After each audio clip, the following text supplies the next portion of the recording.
सुलभा आणि मयंकचं नुकतंच लग्न झालं.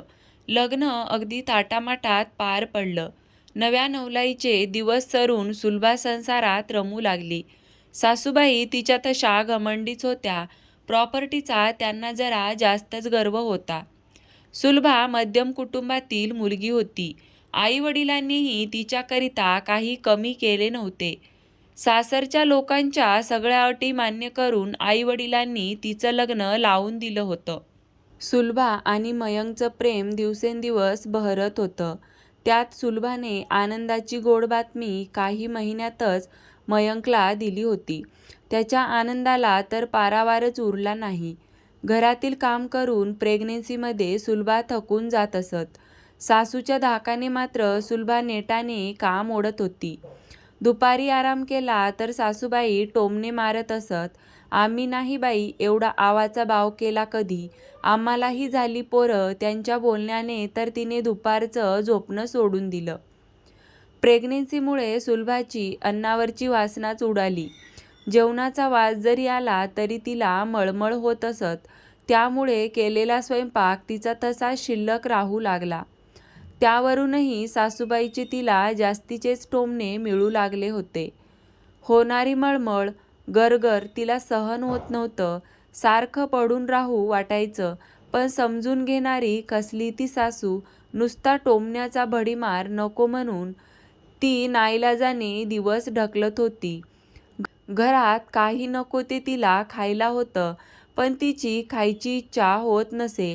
अक्षरशः तिला सुरुवातीच्या महिन्यापासूनच ती जेवण करत नव्हती. केलं तरी उलटी होऊन सगळं बाहेर यायचं. त्यामुळे ती फळं थोडीफार प्रमाणात खात असे. त्यात तिचं वजन खूप कमी झालं होतं. शरीरात अन्न न टिकल्याने एकदा तिला डाळिंब खाण्याची इच्छा झाली. तिने डाळिंब सोलले आणि खायला सुरुवात केली, पण तिला तेही जाईना. तिने 2-3 घास खाऊन तसंच डाळिंब फ्रीजमध्ये ठेवून दिलं. दुसऱ्या दिवशी सासूबाईंना फ्रीज उघडताच ते डाळिंब दिसलं. सुलभा, ए सुलभा. त्यांच्या हाकेवर हाक सुरू झाली. सुलभा धावत आली. अगं हे काय?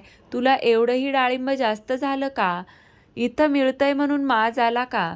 सासूबाईचं बोलणं सुलभाच्या हृदयाच्या आरपार गेलं. त्यांची बोलण्याची पद्धत पाहून तिच्या डोळ्यातून अश्रू गळू लागले. आज मयंकने स्वतःच्या आईचं बोलणं कानाने ऐकलं. जो कितीही सुलभाने सांगितलं तरी दुर्लक्षित करत असे. त्यालाही बायकोचा केलेला अपमान सहन झाला नाही. सुलभा सासूचं बोलणं ऐकून तिच्या रूममध्ये रडत बसली होती. मयंक, आई तुला समजते का तू कशी बोललीस सुलभाशी? डॉक्टरांनी काल झालेल्या चेकअपमध्ये सांगितलं तिचं वजन खूप कमी झालं आहे. तिला भरपूर आराम म्हणजे बेडरेस्ट सांगितली आहे. तिला मी माहेरी सोडतो असं म्हणालो तर तीच मला म्हणाली, आईच्या मनकादुखीमुळे आईंना एवढं काम होणार नाही म्हणून ती माहेरी गेली पण नाही. किती विचार करते तुझा. तू तिला सारखं टोमणं मारत असतीस. काय कमी केलं तिने तुझ्यासाठी, माझ्यासाठी, या घरातील लोकांसाठी? तरीही तुझं तोंड चालूच असतं. तुझी लेक असती तर असं वागली असतीस का तू तुझ्या लेकीबरोबर? असं कोणी वागलं असतं का? तरीही सुलभा सगळं प्रतिउत्तर न करता सगळं सहन करते. हे डाळिंब जर तिला जात नसेल तर ती खाणार कशी? 2 दिवस झालं ती जेवत पण नाही. यावेळी आपण तिची काळजी घेतली पाहिजे तर तू तिच्याकडूनच अपेक्षा करतेस. एवढं बोलून मयंक रागाने निघून गेला. फटकळ तोंडाने खूप तिला दुखावल्याचा त्यांना पश्चातापही होत होता. आज त्यांनी तिच्यासाठी गोड शिरा तुपातला बनवला. त्यात वेलची पूड, काजू, बदाम, केशर घालून तिच्यासाठी गरमागरम घेऊन तिच्या रूममध्ये गेल्या. सुलभाला त्यांना बघताच धडकीच भरली. ती उठून बसली. अगं बस. हे बघ, तुला जेवण जात नाही ना म्हणून तुझ्यासाठी शिरा घेऊन आले. तुला काम होत नाही तर मी करत जाईन. दगदग करू नकोस. माझं चुकलं. तुला खूप बोलले पण मनावर घेऊ नकोस. या दिवसात स्वतःच्या हातून केलेलं खाऊ वाटत नाही. मी करत जाईन तुझ्यासाठी. तुला काय जे खाऊ वाटेल ते मला सांग. सासूबाईचं बोलणं ऐकून सुलभाच्या कानावर विश्वासच बसत नव्हता.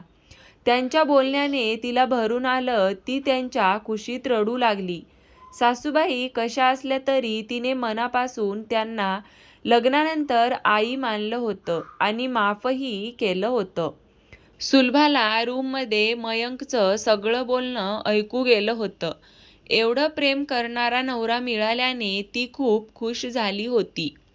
असंच आयुष्यभर प्रेमाच्या गोडीची घडी राहू दे देवा, अशी देवाला मनोमन विनवणी तिने केली. देवाचे मनोमन आभारही मानले. कधी-कधी नात्यामध्ये अपशब्द बोलण्याने दुरावा निर्माण होतो आणि कधी तो दुरावा मिटवता येत नाही. नात्यामध्ये अंतर पडायचं हेच कारण आहे. माराचे वळ मिटतात, पण शब्द काळजात घुसले जातात. त्यामुळे बोलताना पुढच्याच्या मनाचा विचार करून बोलायला हवं, म्हणजे नात्याला तडा जाणार नाही. तर कशी वाटली तुम्हाला आजची ही कथा? आवडल्यास नक्की लाईक करा, शेअर करा आणि चॅनलवर नवीन असाल तर आपल्या चॅनलला सबस्क्राईब करा.